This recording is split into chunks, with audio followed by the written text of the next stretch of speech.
కూరగాయ పంటల్లో ఎక్కువ కాలం పాటు దిగుబడినిచ్చే తీగజాతి పంట దొండ. ఒకసారి నాటితే 3 ఏళ్ల పాటు ఫలసాయం తీసుకోవచ్చు. అందుకే పెట్టుబడులు అధికమైనా సరే రైతులు దీని సాగుకు మొగ్గు చూపుతుంటారు.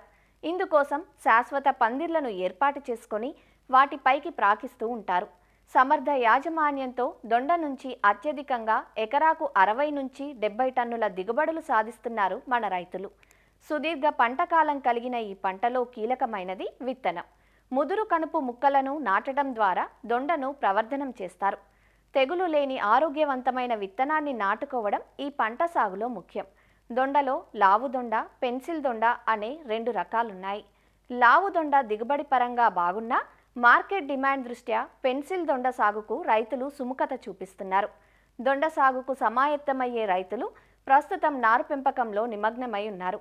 ఆరోగ్యవంతమైన నారు పెంపకం సాగులో పాటించాల్సిన మేలైన యాజమాన్య పద్ధతులను ఇప్పుడు తెలుసుకుందాం.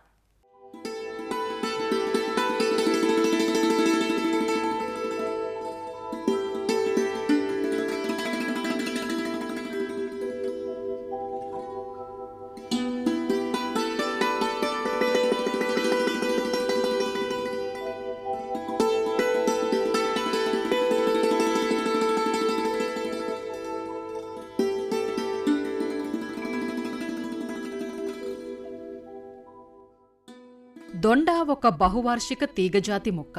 దొండ నాటిన తరువాత 2-3 సంవత్సరాల పాటు మంచి పంటనిస్తుంది. గాలిలో తేమ ఎక్కువగా ఉన్న ప్రాంతాలు దొండ సాగుకు అత్యంత అనుకూలం. ఇది ఎక్కువ చలిని తట్టుకోలేదు. వేసవికాలం, వర్షాకాలం అనుకూలంగా ఉంటుంది. దొండను జూన్, జూలైలో నాటుకోవచ్చు. చలి తక్కువగా ఉండే కోస్తాంధ్ర ప్రాంతాల్లో సంవత్సరమంతా నాటుకోవచ్చు. దొండ సాగుకు మురుగునీరు నిల్వని నేలలు, సారవంతమైన గరప నేలలు, ఒండ్రు నేలలు అనువుగా ఉంటాయి. దొండలో 2 ముఖ్యమైన రకాలున్నాయి. అవి సన్నదొండ, లావుదొండ. ఇవి వాణిజ్యపరంగా సాగుకు అనుకూలంగా ఉంటాయి. దొండను సాధారణంగా కాండపు ముక్కలు ద్వారా ప్రవర్ధనం చేస్తారు. ఈ కాండపు ముక్కలను ఒకేసారి నేరుగా ప్రధాన పొలంలో నిర్దేశించిన దూరంలో నాటుకోవచ్చు. లేదా పాలిథీన్ సంచిలో ఉంచి నారుమడిని పెంచి కూడా నాటుకోవచ్చు. నారు పెంచి నాటుకోవటం వల్ల బ్రతుకుదల శాతం ఎక్కువగా ఉంటుంది. నారు పెంచేటప్పుడు రైతులు కొన్ని జాగ్రత్తలు తీసుకోవలసి ఉంటుంది. కాండపు మొక్కలను ఆరోగ్యవంతమైన తల్లి మొక్క నుంచి ఎంచుకోవాలి. కాండం ముక్కలను పాత కొమ్మల నుండి మాత్రమే తీసుకోవాలి. కాండపు ముక్కలు పెన్సిల్ మందంతో ఉండి 25 సెంటీమీటర్ల పొడవుతో 3 కణుపులు ఉండే విధంగా చూసుకోవాలి. నాటుకునే ముందుగా ఈ కాండపు ముక్కలను కాపర్ ఆక్సీక్లోరైడ్ 3 గ్రాములు లీటరు నీటికి కలిపిన ద్రావణంలో ముంచి శుద్ధి చెయ్యాలి. తర్వాత ఒక కణుపు పైకి ఉండేలా పాలిథీన్ సంచి మధ్యలో నాటుకోవాలి. కాండపు ముక్కలను నాటిన తర్వాత పాలిథీన్ సంచులను నీటితో తడపాలి. తర్వాత అవసరాన్ని బట్టి నీటిని రోజ్ క్యాన్తో కానీ పైపుతో కానీ అందించాలి. నాటిన 9వ రోజు నుంచి కాండపు ముక్కలు కణుపుల నుండి కొత్త చిగుర్లు మొదలవుతాయి. అవసరాన్ని బట్టి లేదా ప్రతి 4 రోజులకొకసారి కాపర్ ఆక్సీక్లోరైడ్ 3 గ్రాములు లీటరు నీటికి కలిపిన ద్రావణాన్ని పాలిథీన్ సంచులలో పోసుకోవాలి. దీనివల్ల కాండం కుళ్ళు తెగులును అరికట్టవచ్చు. సాధారణంగా 25 రోజుల నుంచి 30 రోజులకు వేర్లు కలిగిన కొత్త చిగుర్లు వచ్చిన కాండపు ముక్కలు ప్రధాన పొలంలో నాటుకోవటానికి సిద్ధంగా ఉంటాయి. దొండ సాగుకు ఎంచుకున్న పొలాన్ని 2-3 సార్లు బాగా దున్నుకోవాలి. ఎటు చూసినా 2 మీటర్ల దూరంలో గుంతలను త్రవ్వుకోవాలి. 3 కిలోల సేంద్రియ ఎరువు, 250 గ్రాముల వేపపిండిని మట్టితో కలిపి గుంతను నింపుకోవాలి. పాలిథీన్ సంచిని తీసి దొండ కాండపు ముక్కలను గుంత మధ్యలో నాటుకోవాలి. ఎకరాకు 1400 నుంచి 2000 కాండపు ముక్కలు సరిపోతాయి. దొండ సాగులో నీటి యాజమాన్యం అత్యంత ప్రధానమైనది. కాండపు ముక్కలు పెట్టే ముందు గుంతలను బాగా తడపాలి. అంతేకాదు, మొక్క మొదళ్లలో నీరు నిల్వ ఉండకుండా చూసుకోవాలి.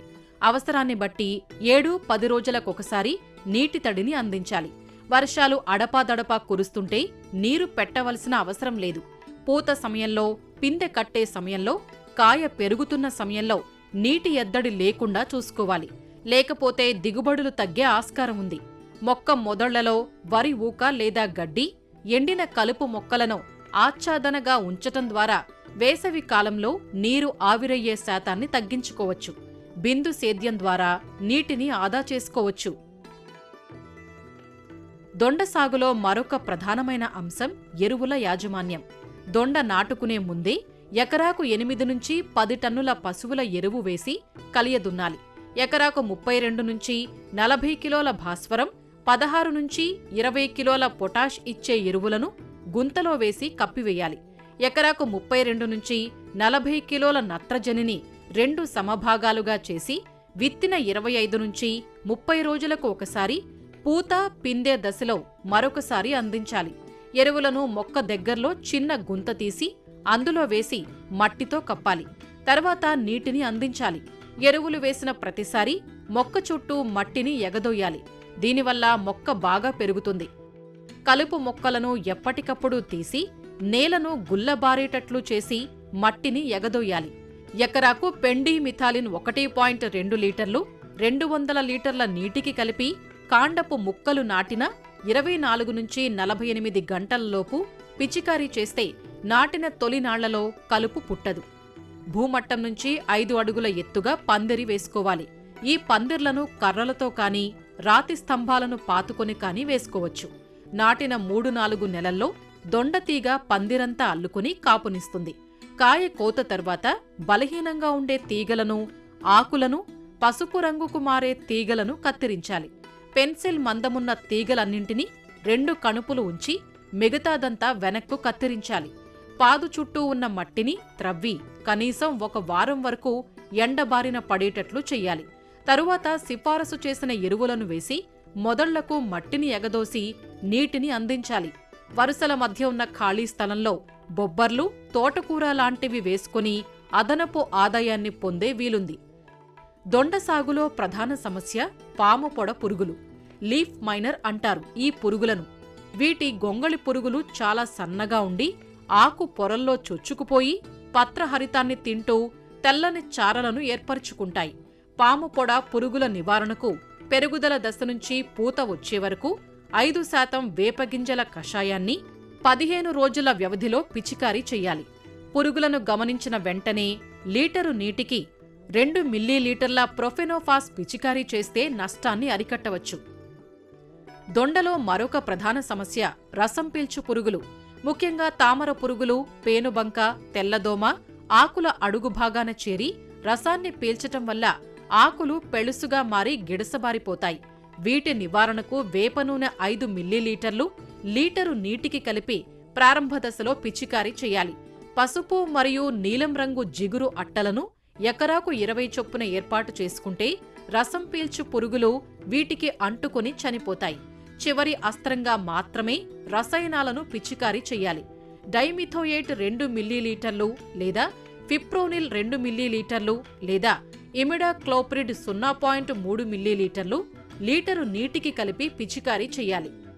దొండకాయలు లేతగా ఉన్నప్పుడే కోతలు చెయ్యాలి. కాయకోత ఆలస్యమైతే కాయలు పండుబారి మార్కెట్ చేయటానికి పనికిరావు. సంవత్సరానికి ఎకరాకు 60 టన్నులకు పైగా దిగుబడులు పొందే వీలుంది.